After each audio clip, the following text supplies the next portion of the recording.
Olá, meu nome é Tarsila e hoje nós estudaremos sobre dispersões e soluções.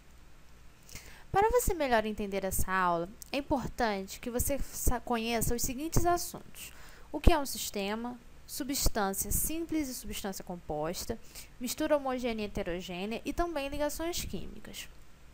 Os objetivos dessa aula é que ao final dessa aula você seja capaz de diferenciar suspensão, dispersão coloidal e solução, que você consiga distinguir os componentes de uma solução, que você compreenda o que é a solubilidade e como ela pode ser representada, que você vai ver que é a partir do coeficiente de solubilidade.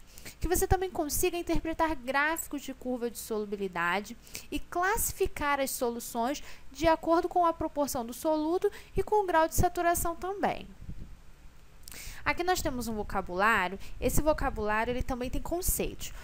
Para que serve isso? Para que no decorrer da aula, se você tiver alguma dúvida de algum conceito, você possa recorrer a ele, se você por acaso não recordar, e também desde o começo, para que você fazendo a leitura, você já possa se familiarizar com alguns conceitos e termos que nós veremos no decorrer da nossa aula. Aqui nós temos o esquema organizacional global da nossa aula. Aqui nós temos todo o conteúdo que nós veremos no decorrer da nossa aula. E nós veremos sobre dispersão, o que é uma dispersão, como ela pode ser classificada. Também veremos sobre as soluções, o que são, a composição, a solubilidade, a classificação das soluções e também sobre curvas de solubilidade. Nós vamos iniciar relembrando. Esse conceito que nós veremos agora é algo importante, porque é algo que você já viu no decorrer dos seus estudos de química. Mas nós iremos recordar que na química nós estudamos sistemas. Esses sistemas são compostos por substâncias, sendo que essas substâncias elas podem ser simples ou compostas. Ou seja, substâncias simples são aquelas formadas por um só tipo de elemento químico, e substâncias compostas são aquelas formadas por dois ou mais tipos de elementos químicos. E o sistema ele pode ser composto por substâncias ou por misturas, que é quando nós temos mais de um tipo de substância. As misturas, elas podem ser chamadas de dispersão, que é o que nós estudaremos também no decorrer da nossa aula. Então, a dispersão, ela é uma mistura, isso você já compreendeu, mas é importante você saber que, como ela é uma mistura, as misturas podem ser classificadas em heterogêneas e homogêneas. O que é uma mistura heterogênea? É aquela que possui mais de uma fase. E uma mistura homogênea, aquela que possui apenas uma fase. Quando você observa, você vai ver um aspecto uniforme. Mas como dispersão, nós sabemos que agora que é uma mistura, o que nós vamos ver? Que existe uma divisão em relação ao tipo de mistura, que é heterogênea e homogênea, e dentro da dispersão nós temos três tipos de dispersão. Elas vão se dividir dentro da capacidade de ser heterogênea ou homogênea. Então, uma dispersão heterogênea, ela pode ser chamada de suspensão ou dispersão coloidal, dependendo de como ela for.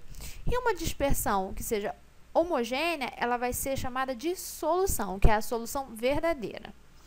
Vamos ver isso melhor. As dispersões, elas podem ser classificadas em solução, que são partículas dispersas menores que 1 nanômetro. Bom, nós já sabemos que dispersão é uma mistura. E a dispersão, ela pode ser chamada de solução, dispersão coloidal ou suspensão. Qual a diferença das três? É que a solução, ela vai ser aquela composta por partículas que ficam dispersas, que são as menores, ou seja, menor que 1 nanômetro. Lembrando que 1 nanômetro equivale a 10 elevado a menos 9 metros. Então, uma solução, ela vai ser aquela que vai ter partículas menores que 1 nanômetro. Exemplo, sacarose em água. O que é sacarose? É açúcar. Quando nós colocamos açúcar em água, se nós colocarmos pouco açúcar, aquele açúcar junto com a água, ele fica num aspecto uniforme, nós vemos somente uma fase. A mesma coisa quando nós colocamos sal na água. Nós não vemos duas coisas diferentes, nós enxergamos tudo em um aspecto somente. Então, isso é o quê? É um exemplo de solução. Por quê? Porque as partículas que vão existir ali dentro, elas são menores que 1 nanômetro. Então, nós não temos como enxergar a olho nu. A única maneira que nós teremos como ver isso são com excelentes equipamentos especializados de pesquisa. E a dispersão coloidal? É aquela que possui partículas dispersas que são maiores que 1 nanômetro e menor que 1000 nanômetros. Então, um exemplo é quando a gente tem gelatina em água. A gelatina em água, as partículas que nós teremos ali, que serão aglomerados de átomos ou moléculas, o que acontece? Elas vão ter um tamanho maior que um nanômetro, já não é tão pequeno como uma solução. Então, vai ser maior que um nanômetro e menor que 1000 nanômetros, como, por exemplo, gelatina em água. Nós chegamos a perceber, às vezes, a olho nu alguma coisa, mas não tão bem. Então, vai ser o quê? Vai ter partículas aglomerados ali de átomos que serão o quê? Maiores do que os que são encontrados numa solução. E a suspensão? Ela possui partículas dispersas maior que 1000 nanômetros. Exemplo, leite de magnésio, que, por sinal, você consegue ver fases diferentes. Ou seja, você consegue enxergar essas fases diferentes a olho nu. Então, na dispersão coloidal, você também enxerga fases diferentes, como a gelatina em água, mas é algo mais difícil de ser enxergado a olho nu. Em alguns casos, você nem vai conseguir enxergar a olho nu. Já na suspensão, você consegue enxergar a diferença de fases a olho nu. Então, essa é a diferença. Na solução, você vai enxergar uma fase. Na dispersão coloidal, você enxerga mais de uma fase, ou seja, 2 fases ou mais, só que com dificuldade. E na suspensão, você consegue enxergar 2 fases ou mais a olho nu. É visível isso. E agora nós veremos algumas características das partículas existentes nos diferentes tipos de dispersão. Então, o que acontece? Na solução, se nós tivermos a ação da gravidade de centrifugadores comuns, o que vai acontecer? A gente vai perceber que na solução não vai haver partículas se sedimentando. Se nós deixarmos simplesmente aquela solução ficar descansando, nada vai se depositar, nada vai se separar, a gente vai continuar enxergando apenas uma fase. Com a ação de ultracentrifugadores também, nada vai se depositar, a gente vai continuar enxergando uma fase. A ação de filtro comum, se nós filtrarmos a solução, nada vai ficar retido, vai tudo passar, ou seja, a gente não vai ter nenhuma partícula retida no filtro. A ação de ultrafiltro, ou seja, um filtro ainda mais potente, nada vai ficar retido. A visibilidade ao microscópio comum, a gente não consegue enxergar as partículas. Também pela visibilidade ao ultramicroscópio, a gente também não consegue enxergar as partículas. Então, essa é a característica da solução. Por quê? Essas partículas que estão ali dentro daquela solução, elas não são visíveis, não se sedimentam em hipótese alguma, não são retidas em hipótese alguma. Nós enxergamos uma fase tanto com equipamentos, tanto com instrumentos de pesquisa, quanto a olho nu. Já na dispersão coloidal, se nós tivermos a ação da gravidade de centrifugadores comuns, que são equipamentos para poder separar amostras de fluidos, o que vai acontecer? Não vai se sedimentar, mas se nós tivermos a ação de ultracentrifugadores, centrifugadores mais potentes, aí sim, aí nós já veremos o quê? Um depósito de partículas. Então, veja só, na solução, em hipótese alguma, nós vemos partículas se sedimentando. Na dispersão coloidal, com ultracentrifugadores, nós já vemos. A mesma coisa na ação do filtro comum. Na dispersão coloidal, não vai ter nada retido. Agora, na ação de um ultrafiltro, aí nós veremos o quê? Partículas retidas. Na visibilidade ao microscópio comum, nada nós veremos na dispersão coloidal. Agora, de um ultramicroscópio, nós veremos. Então, a solução, em qualquer hipótese, nós enxergaremos o quê? Uma fase. Na dispersão coloidal, quando nós temos equipamentos mais potentes, aí nós vemos o quê? Um aparecimento de outras partículas, de uma segunda fase. Já na suspensão, com equipamentos ou sem equipamentos, nós veremos essa outra fase, nós veremos a aparição dessas partículas que compõem essa suspensão. Por quê? Com centrifugadores comuns ou ultracentrifugadores, as partículas se sedimentam. Ou seja, se você simplesmente colocar ali descansando, aquilo ali sem equipamento nenhum já vai depositar, já vai haver um depósito de partículas. Com a ação de ultracentrifugadores, também mais ainda, né? A ação do filtro comum vão ter partículas retidas. Um exemplo disso é se nós misturarmos água e areia. Nós vemos que tem mais de uma fase. Se nós deixarmos um pouquinho parado sem agitar, logo aquela areia se deposita no fundo do recipiente. Então, é um exemplo de que isso? É um exemplo de suspensão. A visibilidade ao microscópio comum é visível, ao ultramicroscópio mais ainda. Então, agora nós iremos exercitar. Depois de nós compreendermos a diferença entre solução, suspensão e dispersão coloidal, nós faremos as questões a seguir. Então, vamos lá. Considere o quadro a seguir.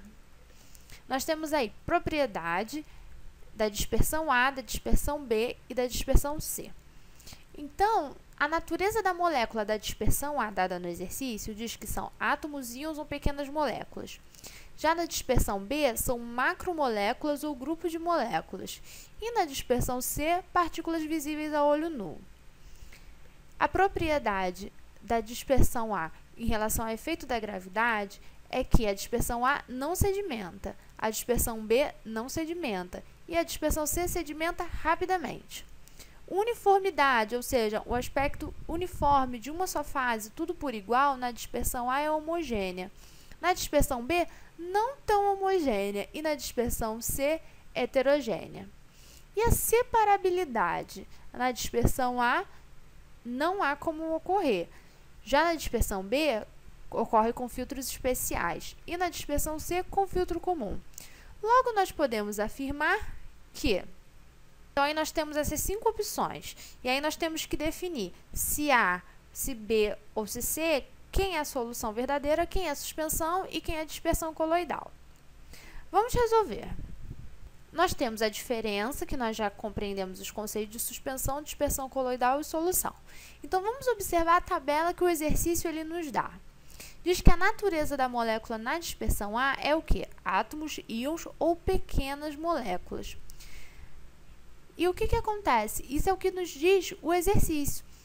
Olhando o nosso esquema, diz que as partículas dispersas em solução, elas não são detectadas por nenhum tipo de instrumento de pesquisa. Então, isso é o quê? Quando nós temos átomos, íons ou pequenas moléculas. Por quê? Porque os átomos ou íons, eles são partículas que não são visíveis por nenhum tipo de instrumento. Logo, isso é uma solução o quê? Verdadeira. Nós temos aí características de uma solução verdadeira, que são aquelas que as partículas serão menores que 1 nanômetro. Então, em hipótese alguma, serão o quê? Visualizadas. A outra, a dispersão B, diz o quê? Que nós temos macromoléculas ou grupo de moléculas. Pelo efeito da gravidade, ela não sedimenta. A uniformidade dela é não tão homogênea e a separabilidade é por filtros especiais. Então, nós temos aí a dispersão B, ela vai ser o quê? Como ela é formada por macromoléculas, ou seja, macromoléculas são aquelas que poderão ser separadas por filtros especiais e detectadas com ultramicroscópio. Logo, a gente sabe que a letra B é o quê? Dispersão coloidal. Olha só o nosso esquema. As partículas dispersas são detectadas com o auxílio de microscópio eletrônico e do ultramicroscópio. Então, elas são mais fáceis de serem o quê? Visualizadas. Por quê? Devido a ela ser composta por macromoléculas ou grupos de moléculas. Então, a dispersão B é uma dispersão coloidal. E a dispersão C? Diz que as partículas são visíveis a olho nu e se sedimentam rapidamente. Olhando o nosso esquema, diz que suspensão é o quê? As partículas dispersas são detectadas a olho nu ou com o auxílio de microscópios comuns. Então, a dispersão C é formada por partículas visíveis a olho nu, que é característica de suspensão. Então, veja bem, não vamos nos esquecer do seguinte detalhe. Nas opções é dado dispersão A, dispersão B e dispersão C. Não vamos nos esquecer que todas as três podem ser chamadas de dispersão. Por quê? Porque dispersão é uma mistura. Então, tanto a suspensão quanto a dispersão coloidal quanto a solução são dispersões. Mas cada uma dessas dispersões vai ter o quê? Características diferentes, pelas quais nós podemos diferenciar umas das outras. Então, a nossa resposta é a letra E.